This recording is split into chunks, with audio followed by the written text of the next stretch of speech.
My parents made me give up my college fund for my sister's dream wedding, then acted shocked when I told them exactly where I'd be spending the holidays. I was 17 when they sat me down at the kitchen table, faces grave like someone had died. Your sister needs help with the wedding, Dad said, sliding papers across the table. We're going to redirect your college fund temporarily. Temporarily. That word should have been my first warning. The fund held $43,000. Money my grandfather left specifically for my education before he died. Money that was supposed to be untouchable. But my sister had fallen in love with a venue that cost more than a small house, and apparently family sacrifices for family. We'll pay you back before fall semester, Mom promised, squeezing my hand. This is what sisters do for each other. I signed because I was stupid and 17 and believed that promises meant something. The wedding was everything my sister dreamed of. Ice sculptures, a live orchestra, flowers flown in from Ecuador. I stood there in my bridesmaid dress, watching $43,000 disappear into centerpieces and a dress she'd wear once. When I asked about repayment in July, Dad said the business had a slow quarter. In August, Mom said they'd overextended on the wedding. By September, they stopped answering my calls about it entirely. I took out student loans,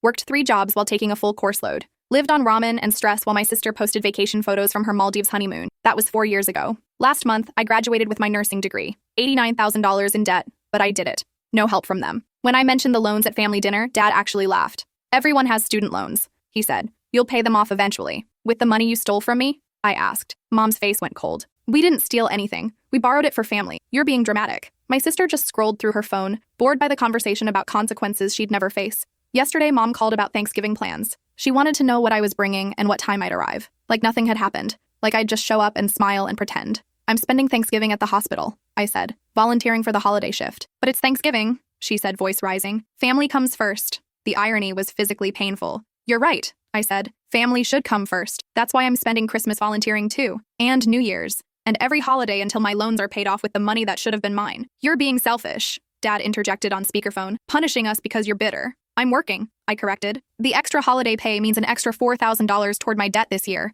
Debt I wouldn't have if you hadn't. We gave your sister a beautiful wedding, Mom interrupted. Some things are more important than money. Then you won't mind that I've scheduled a meeting with a lawyer, I said calmly. Turns out, redirecting a designated inheritance without the beneficiary's informed consent has legal implications, especially when the temporary loan was never repaid. Silence. You wouldn't, my sister finally spoke up. Watch me, I said. I spent 4 years eating cereal for dinner while you posted vacation photos. I'm done pretending that was okay. I hung up. An hour later, my phone exploded with texts, threats, guilt trips. My aunt called begging me not to tear the family apart. My sister's husband sent a message saying I was jealous of their happiness. Then my mom sent a photo. It was my grandfather's will, with a clause I'd never seen, highlighted in yellow. I stared at my phone screen, zooming in on the highlighted text. The fund may be utilized for family emergencies at the discretion of the trustees, Richard and Patricia Morrison, until the beneficiary reaches age 21, after which the full amount must be transferred to the beneficiary's control. My hands started shaking. I'd been 17 when I signed, 21 when the fund should have been fully mine. 3 years later, they still hadn't transferred it. Mom's text came through. See? We had every right. Maybe focus on being grateful instead of vindictive. I called my lawyer immediately. Her name was Diane Chen, a family law attorney I'd found through my nursing program's legal clinic. She'd already reviewed my grandfather's original will documents. Send me that photo, she said the moment I explained. 5 minutes later, she called back. That clause doesn't say what they think it says. The key word is utilize, not redirect. And even if they could access it for emergencies, a wedding isn't an emergency by any legal definition. Plus, you're 25 now. They should have transferred full control to you 4 years ago. So, what does that mean? It means they committed fraud, and they're continuing to violate the terms by not transferring the remaining funds, if there are any. My stomach dropped. What do you mean, if there are any? Have you seen account statements recently? They always said it was emptied for the wedding. Diane was quiet for a moment. We need to subpoena the trust documents and bank records. I have a feeling this goes deeper than a wedding. The next morning, I sent a formal demand letter through Diane's office. We requested full accounting of the trust, immediate transfer of any remaining funds, and repayment of the misappropriated amount with interest. Dad called within 2 hours. You need to stop this immediately, he said, his voice tight. You're embarrassing the entire family. Show me the account statements, I replied. Prove the money's gone, and I'll consider dropping it. We spent it on your sister's wedding. You knew that. Then showing me the records should be easy. Silence. We don't owe you anything, he finally said. You signed it over willingly. I was a minor, and you lied about paying it back. See you in court, Dad. I hung up before he could respond. That night, my sister called. She never called. Why are you doing this? She asked, voice small. Not angry like I expected, just tired. Because you took 4 years of my life, I said. Because I worked myself sick while you honeymooned in paradise. Because no one ever asked if I was okay. I didn't know it was that bad. You didn't want to know. There's a difference. She was quiet for a long time. What do you want? For me to apologize? To give you money we don't have? I want you to admit it wasn't okay. That's it. Just admit what happened to me wasn't fair. Life isn't fair, she said. Mom and Dad made a choice. They thought, don't. I cut her off. Don't defend them. You got everything you wanted and I got debt. The least you can do is be honest about it. She hung up. 2 weeks later, Diane called with news.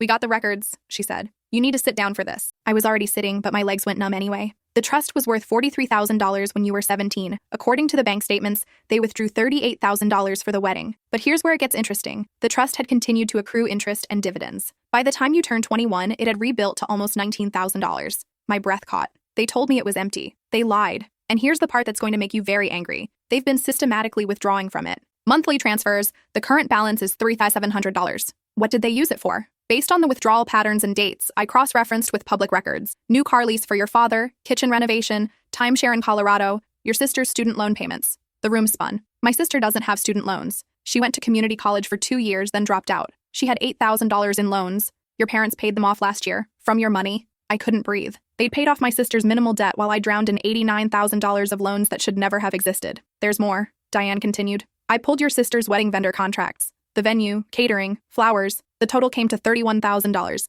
not $43,000. I have no idea where the other $7,000 went, but it wasn't spent on her wedding. Can we get it back? All of it, plus interest, plus damages for fraud and emotional distress. I'm filing in Superior Court tomorrow, but I need to warn you, this is going to get ugly. Family cases always do. It's already ugly, I said. File it. The lawsuit hit my parents like a bomb. Within 48 hours, I received a cease and desist letter from their attorney, some friend of Dad's who did real estate law and was clearly out of his depth. Diane laughed when she read it. This is the legal equivalent of a toddler tantrum. Ignore it. My phone became a weapon. Texts from relatives I hadn't heard from in years, all telling me I was destroying the family over money. My grandmother called, crying, begging me to think of the holidays. Grandpa left that money for my education, I told her. Would he want them to steal it? She went quiet. Then, your grandfather would be proud of you for standing up for yourself. She was the only one who said that. The preliminary hearing was set for 3 weeks before Thanksgiving. I walked into that courthouse in my hospital scrubs, having worked a double shift the night before. My parents arrived in designer clothes, looking like I was the villain in this story. Their attorney argued that I'd willingly signed over the funds and that any verbal promises of repayment were just that. Verbal, not legally binding. Diane pulled out the trust documents. She showed that my signature was obtained under false pretenses, that I was a minor at the time, and that my parents had violated the trust by continuing to access it after I turned 21. Then she showed the judge the bank statements. Your Honor, she said, the defendants systematically drained a trust fund meant for their daughter's education, then lied about its balance for 4 years. They used those funds for luxury purchases while the plaintiff accumulated nearly $90,000 in student debt. This isn't a family disagreement. This is financial exploitation. The judge, a woman in her 60s with sharp eyes, looked at my parents over her glasses. Mr. and Mrs. Morrison, do you dispute these bank records? Dad's attorney started to speak, but the judge cut him off. I asked the defendants, not you. My father cleared his throat. We were managing the trust as allowed by the terms. The terms that required you to transfer full control when your daughter turned 21? The judge interrupted. That was 4 years ago. Why wasn't the trust transferred? Mom spoke up. You didn't realize you were supposed to follow the legal terms of a trust? For 4 years? The judge's tone could have frozen water. I'm granting a preliminary injunction. The remaining funds in the trust are to be frozen immediately and transferred to the plaintiff within 48 hours. We'll schedule a full trial to determine damages, 30 days from now. As we left the courtroom, my father grabbed my arm. You're really going to do this? Destroy your family over money? I pulled away. You already destroyed it. I'm just making sure there are consequences. We gave you a home, food, everything you needed. This is how you repay us? You stole my future, I said quietly, and you'd do it again if you thought you could get away with it. Mom stepped between us. Please, let's talk about this privately, as a family. Families don't steal from each other, I said. They don't lie, and they don't make one daughter suffer so another can have ice sculptures at her wedding. I walked away while they stood there, speechless. The frozen trust funds hit my account 2 days later, $3,700, a fraction of what should have been there, but it felt like a victory anyway. Then my sister showed up at my apartment. She looked terrible. Dark circles under her eyes, hair pulled back in a messy bun, nothing like the polished bride from 4 years ago. Can I come in? She asked. I almost said no, but something in her face made me step aside. We sat in silence for a moment. My apartment was tiny, a studio with a bed that folded into the wall and a kitchen that was basically a hot plate and a mini fridge. Everything I could afford while paying down debt. This is where you've been living? She asked quietly. For 3 years. It's all I can afford. She looked around, taking in the secondhand furniture and the stack of bills on my desk. I didn't know. You never asked. I know. She twisted her hands in her lap. I don't know what I thought. That you were fine. That student loans were just normal. That you were being dramatic about the money. Your honeymoon cost more than a year of my rent, I said. She flinched. I know that now. I've been looking at the numbers. The lawyer showed us everything in discovery. How much you borrowed, how much you're paying each month, the interest alone. Her voice cracked. I'm sorry. Why are you here? She pulled out an envelope and set it on my table. That's $15,000. It's everything I have in my savings. It's not enough, I know, but it's a start. I stared at the envelope. Why now? Because I can't sleep anymore. Because every time I look at my wedding photos, All I see is your face in the background, and you looked so tired, because my marriage is falling apart. And when I tried to talk to my husband about what Mom and Dad did, he said you deserved it for being ungrateful. She wiped her eyes. He said a lot of things that made me realize I married someone who thinks like them. I don't want your marriage to end because of this. It's not because of this. This just made me see what was already there. She stood up. I'm getting a divorce. I'm moving out, and I'm testifying at your trial. My heart stopped. What? Mom and Dad are planning to claim they had your permission for everything, that you were fine with it all along. I'm going to tell the judge the truth, that you cried yourself to sleep the night before the wedding, that you worked yourself sick, that they knew exactly what they were doing. They'll never forgive you. Good, she said. I don't want their forgiveness. I want to look at myself in the mirror again. After she left, I opened the envelope. Inside was a check for $15,000 and a note. I can't give you back the years, but I can try to make the next ones easier. I'm sorry I didn't see you until now. The trial happened the week before Thanksgiving. The courtroom was packed with relatives, all there to watch the family implode in real time. Diane presented everything methodically. Bank statements, trust documents, my loan records, photos of my apartment compared to my sister's house, a timeline showing exactly when withdrawals happened and what my parents purchased. Then she called my sister to the stand. Mom gasped audibly when my sister walked up and swore to tell the truth. Dad's face went red. Tell the court about the night before your wedding, Diane said. My sister looked directly at our parents. I found my sister crying in her room. She just signed over her college fund and she was terrified. She asked me if I really needed such an expensive wedding. I told her, her voice caught. I told her she was being selfish, that it was my special day. What happened after the wedding? She asked about repayment in July, August, September. Every time my parents had an excuse. I heard Dad tell her to stop being greedy. I saw the bills piling up in her apartment, and I said nothing because I didn't want to rock the boat. Did your parents ever intend to repay her? No, they said she'd forget about it eventually, that she'd get over it once she saw how beautiful the wedding was. My sister looked at me, tears streaming down her face. They were wrong. I can't forget what I let happen to her. Dad's attorney tried to discredit her, suggesting she was lying to curry favor with me, but she had receipts. Literally. Text messages between her and our mother discussing the withdrawals, emails about paying off her student loans with my money. When it was my turn to testify, I brought my nursing badge and my loan statements. Tell the court how this has affected your life, Diane said. I looked at my parents. I graduated with honors despite working 60-hour weeks. I missed my best friend's wedding because I couldn't afford the bridesmaid dress. I had a panic attack in the hospital cafeteria last month because my loan payment increased. I'm 25 years old, and I've never taken a vacation. Never been on a date that wasn't a walk in the park because I couldn't afford a restaurant. My entire adult life has been shaped by a decision my parents made when I was too young to understand what I was signing away. What would you have done with that money? Graduated debt-free, maybe studied abroad, had time to figure out what I wanted instead of just surviving. I looked directly at the judge. My grandfather worked 2 jobs for 40 years to save that money. He told me it was for my dreams. My parents took my dreams and turned them into centerpieces in a kitchen backsplash. Dad's attorney's entire defense crumbled when Diane presented the timeline showing they'd continued to access the trust years after I turned 21, and evidence they'd lied about the account balance. The judge deliberated for less than an hour. I've seen a lot of cases in my 30 years on the bench, she said when she returned. But this level of calculated betrayal within a family is particularly disturbing. The defendants didn't just misuse a trust. They systematically exploited their daughter for years, then gaslit her into believing she was the problem. She ordered my parents to pay full restitution, $43,000 plus interest totaling $52,000, plus $40,000 in damages for emotional distress and lost opportunities, plus all my legal fees. You have 90 days to pay in full, or I'll authorize wage garnishment and asset liens, she said. And let me be clear, if you had simply been honest 4 years ago, you might have avoided this courtroom. Instead, you chose deception, and that choice has consequences. As the gavel fell, my mother started crying. My father sat in stone silence. Outside the courthouse, relatives who'd condemned me suddenly wanted to talk. I walked past all of them. The only person I stopped for was my grandmother. Your grandfather would be so proud, she said, hugging me tight, not just for winning, for standing up. I thought I'd feel better, I admitted, but I just feel tired. That's normal, she said. Doing the right thing doesn't always feel good, but you'll sleep better knowing you did it. My parents had 90 days to pay. They tried everything to get out of it, appealing, claiming hardship, suggesting payment plans. The judge denied it all. On day 89, $92,000 appeared in my account. I paid off half my student loans immediately. The rest I put in savings, actual savings, for the first time in my adult life. Then I did something I'd been dreaming about for 4 years. I booked a vacation. Nothing fancy, just a week at a cabin in Vermont, surrounded by trees and silence. I brought books I'd been meaning to read. I slept until noon. I went on hikes without checking my phone every 5 minutes. On the 3rd day, my sister called. How's Vermont? She asked. Beautiful. How'd you know I was here? Grandma told me. She's so happy you're finally resting. A pause. I filed for divorce last week. It's official now. How are you doing? Scared, relieved, free? She laughed weakly. I'm crashing at Grandma's until I figure things out. She's teaching me to cook. Turns out I've been eating overpriced takeout for 4 years because I never learned. You never had to, I said gently. Yeah,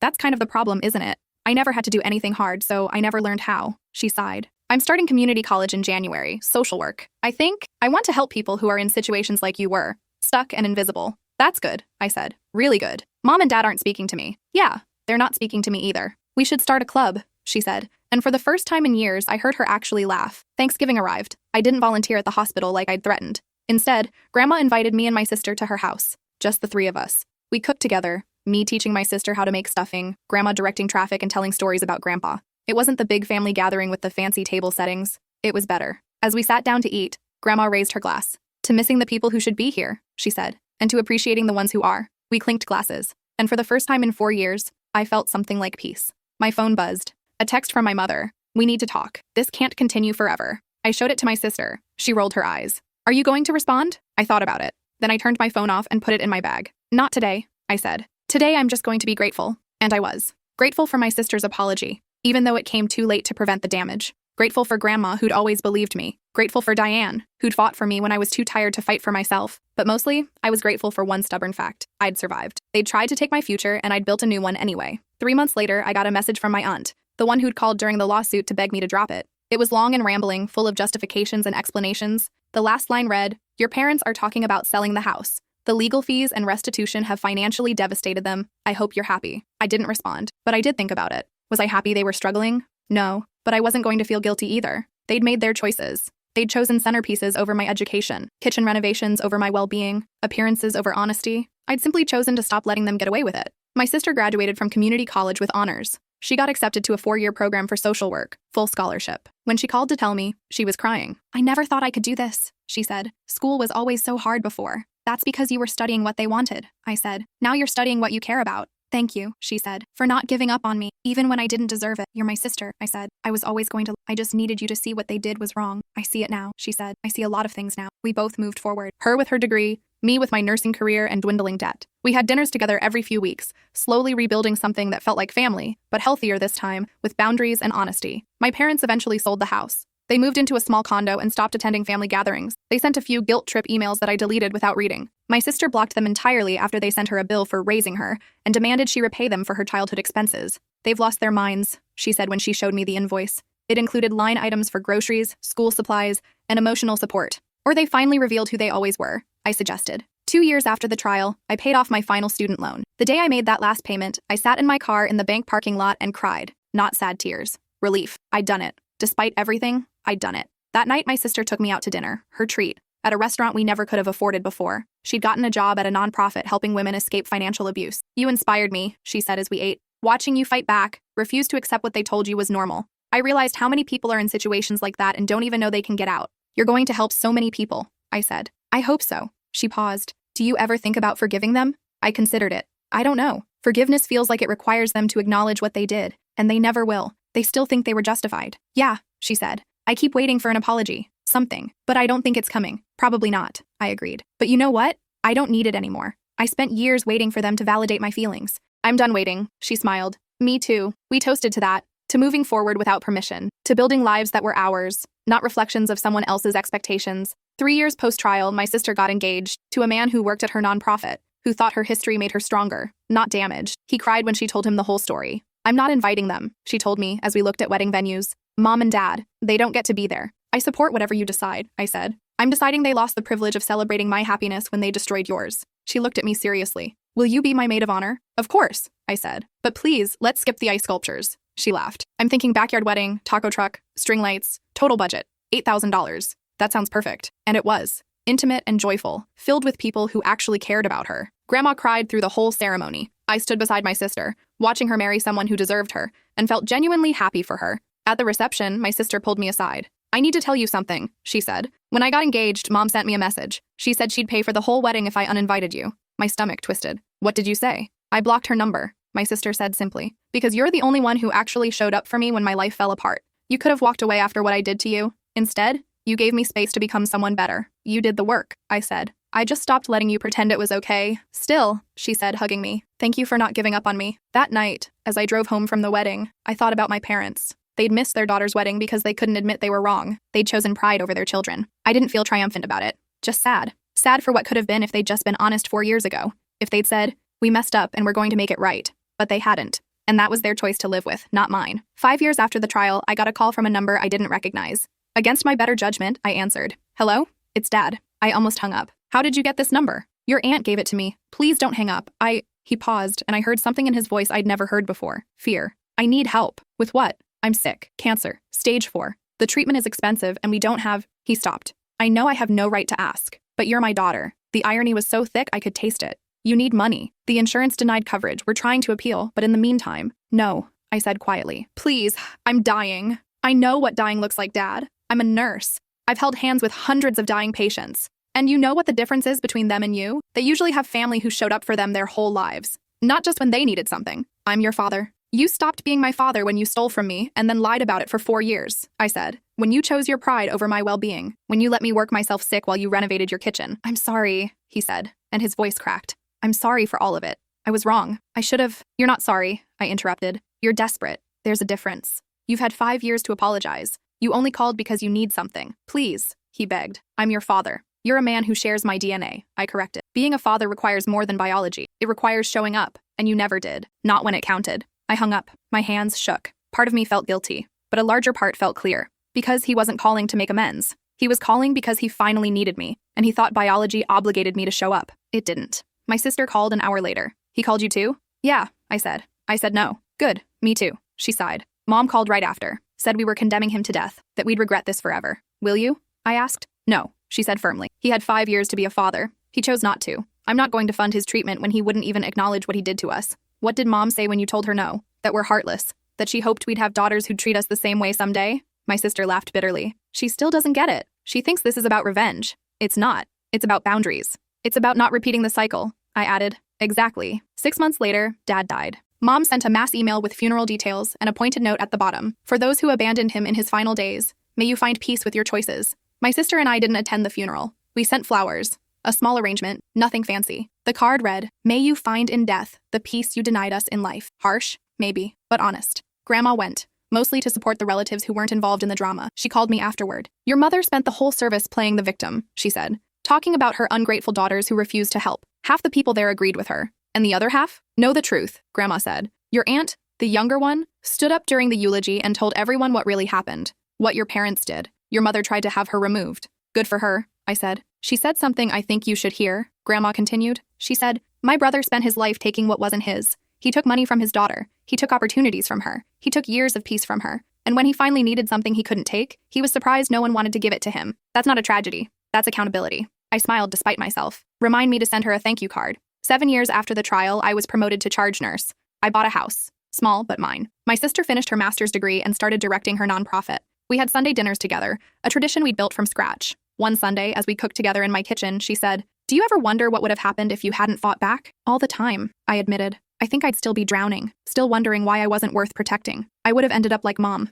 she said quietly, thinking manipulation and guilt were love. That family meant accepting whatever abuse they dished out. But you didn't, I said. You chose differently. Because you showed me I could, she said. That's your legacy. Not the lawsuit, not the money. You showed me that choosing yourself isn't selfish. It's survival. We ate dinner on my back porch, watching the sunset. And I realized something. I'd spent years thinking that lawsuit was about money, about reclaiming what was stolen. But it wasn't. Not really. It was about reclaiming myself, my voice, my right to say, this isn't okay, and be believed. The money helped. God, it helped. But the real victory was learning I deserved better, and believing it enough to fight for it. 8 years later, my sister had her first child, a daughter she named Grace. When she asked me to be the godmother, I cried. I want her to know her aunt, she said, handing me the baby. The one who taught me that love doesn't mean accepting harm. That family should build you up, not tear you down. I looked at that tiny face and thought about everything that had led to this moment. The stolen money, the lawsuit, the years of rebuilding. She'll know, I promised. I'll make sure she knows that she's worth protecting. Always. My sister smiled. That's all I want. Mom sent a card when Grace was born. Congratulations on your daughter. Perhaps now you'll understand how hard it is to be a parent and make difficult choices. My sister threw it away without reading past the first line. She still doesn't get it, she said. She never will, I replied. But that's not our problem anymore. 10 years after the trial, I ran into one of my old aunts at the grocery store, one who'd called me vindictive during the lawsuit. I owe you an apology, she said immediately. I didn't understand at the time, but my daughter just told me her husband has been stealing from her account. And watching her decide whether to report it or keep the peace, she stopped, tears in her eyes. I get it now. What they did to you. I'm sorry I didn't see it then. Thank you, I said simply. She's going to report him, my aunt continued, because she saw what you did, how you stood up. She said if you could do it, she could too. I thought about that as I drove home, about how one act of standing up can ripple outward, how refusing to accept mistreatment becomes permission for others to do the same. That evening, my sister called. Guess what? We're pregnant again. Congratulations, I said. How are you feeling? Terrified, excited, grateful? She paused, and determined to do better, to be better, to raise kids who know their worth because we show them, not just tell them. You will, I said with certainty. You already are. 12 years after the trial, I paid off my house. Debt-free, for the first time since I was 17. I celebrated by taking my sister and Grandma to dinner at the fanciest restaurant in town. To freedom, Grandma said, raising her glass.